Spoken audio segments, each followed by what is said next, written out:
4월 19일 수요일입니다. 교와 함께 만드는 시편 묵상, 시편 13편, 어느 때까지니까 라는 주제로 말씀을 나누겠습니다. 먼저 기도로 시작하십시오. 낭독을 들은 후 일리에 읽기 바랍니다. 꾸준한 영성 훈련은 당신의 인생을 변화시킵니다. 첫 번째, 시편 낭독. 시편 13편 낭독자는 오미실 집사님입니다. 여호와여, 어느 때까지니이까 나를 영원히 잊으시나이까? 주의 얼굴을 나에게서 어느 때까지 숨기시겠나이까? 나의 영혼이 번민하고 종일토록 마음에 근심하기를 어느 때까지 하오며, 내 원수가 나를 치며 자랑하기를 어느 때까지 하리이까? 여호와 내 하나님이여, 나를 생각하사 응답하시고 나의 눈을 밝히소서. 두렵건대 내가 사막에 잠을 잘까 하오며, 두렵건대 나의 원수가 이르기를 내가 그를 이겼다 할까 하오며, 내가 흔들릴 때에 나의 대적들이 기뻐할까 하나이다. 나는 오직 주의 사랑을 의지하였사오니 나의 마음은 주의 구원을 기뻐하리이다. 내가 여호와를 찬송하리니 나는 주께서 내게 응덕을 베푸심이로다. 두 번째, 시편 13편 해설. 시편 13편을 읽으면 시인의 심정을 단번에 알 수 있습니다. 다윗이 언제 구체적으로 이 시를 썼는지는 알 수 없지만 상당히 오랜 기간 동안 고통 속에 있었다는 것은 쉽게 알 수 있습니다. 1, 2절입니다. 여호와여, 어느 때까지니이까? 나를 영원히 잊으시나이까?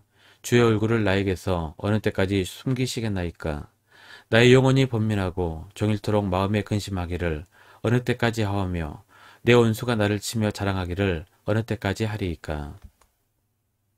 시편 13편은 6절밖에 되지 않는 매우 짧은 시입니다. 짧은 시 가운데 1, 2절에 4번이나 반복되는 시어가 있습니다. 어느 때까지입니다. 상당한 시간 동안 침묵하시는 하나님께 다윗은 애통하는 심정으로 부르짖었습니다. 어느 때까지니까? 어느 때까지 숨기시겠나이까? 어느 때까지 하오며 어느 때까지 하리이까? 이로 보아 다윗은 상당히 오랫동안 고통을 받고 있었다는 것을 알 수 있습니다.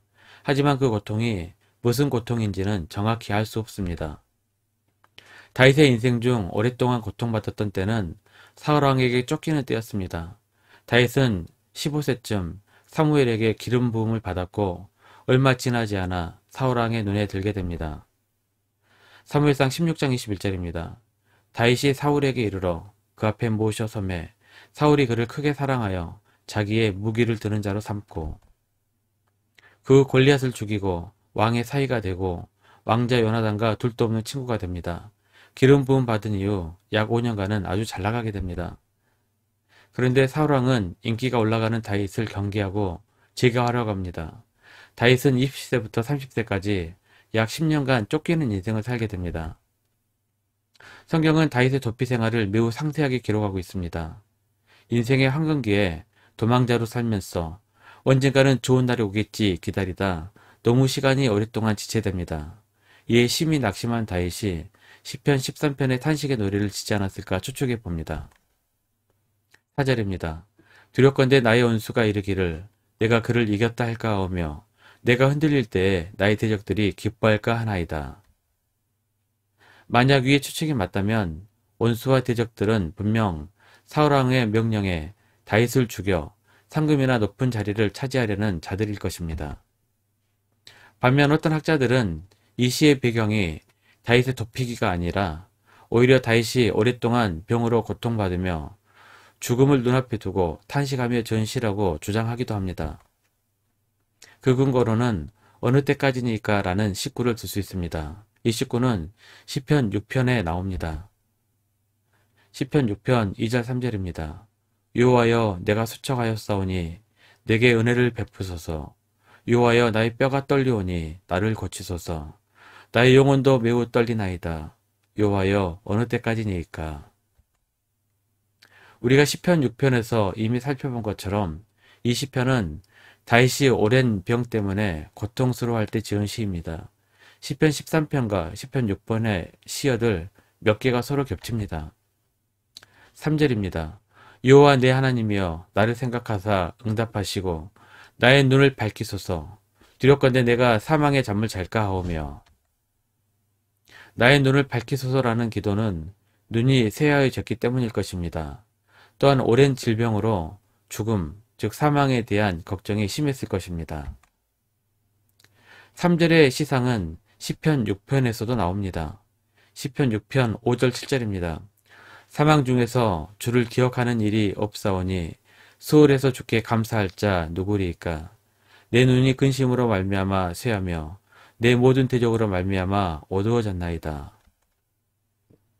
이렇게 시편 6편과 비슷한 시상이 사용된 것으로 보아 시편 13편은 다윗이 병으로 고통을 받고 죽음을 목전에 두고 지은 시일 가능성도 있습니다. 물론 오랜 도피 때문에 당하는 고통인지 오랜 병으로 인한 고통인지는 정확히 알 수 없습니다.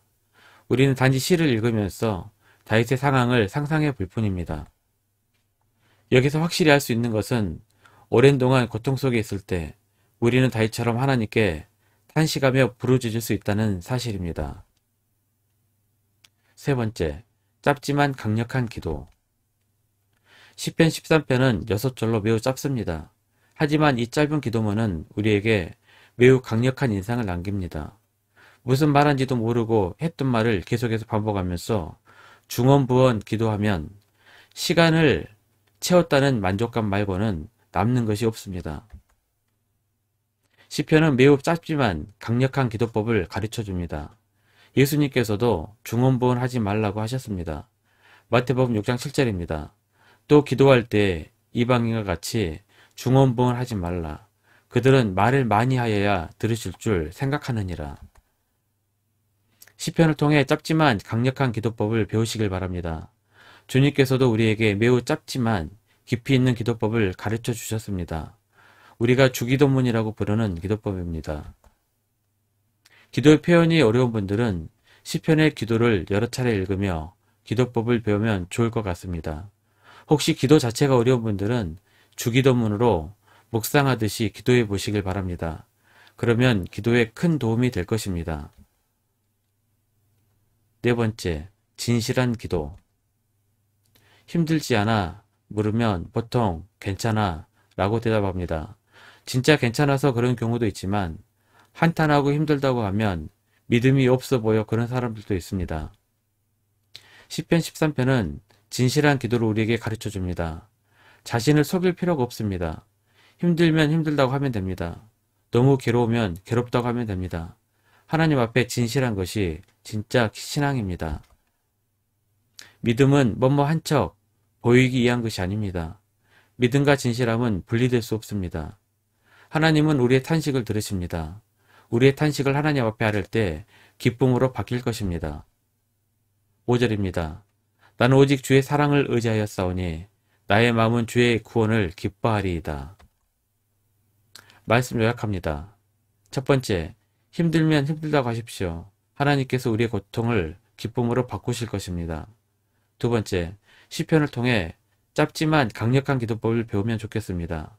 중언부언하는 기도는 아무리 길게도 힘이 없습니다. 시편은 기도의 언어를 배우기 매우 적합합니다. 1년 성경 읽독 주간 계획입니다. 오늘 수요일 역대상 16장에서 18장까지 말씀 천천히 묵상하십시오. 4월 중보 기도 제목입니다. 5가지 기도 제목 충분히 기도하시고 교회와 개인 기도의 시간을 가지시길 바랍니다. 가정에서 기도하시기 힘드신 분들은 교회 나오셔서 주중 기도의 시간을 이용하시면 됩니다. 주중 기도회는 새벽 6시부터 밤 10시까지입니다. 하루 30분씩 최선을 다하시기 바랍니다. 그러면 여러분의 삶이 변화될 것입니다. 영상을 다 보신 분들은 확인 문자를 보내시거나 유튜브에 댓글로 달아주시면 정기적인 영성 훈련에 도움이 될 것입니다. 오늘 하루도 승리하시기를 기도합니다.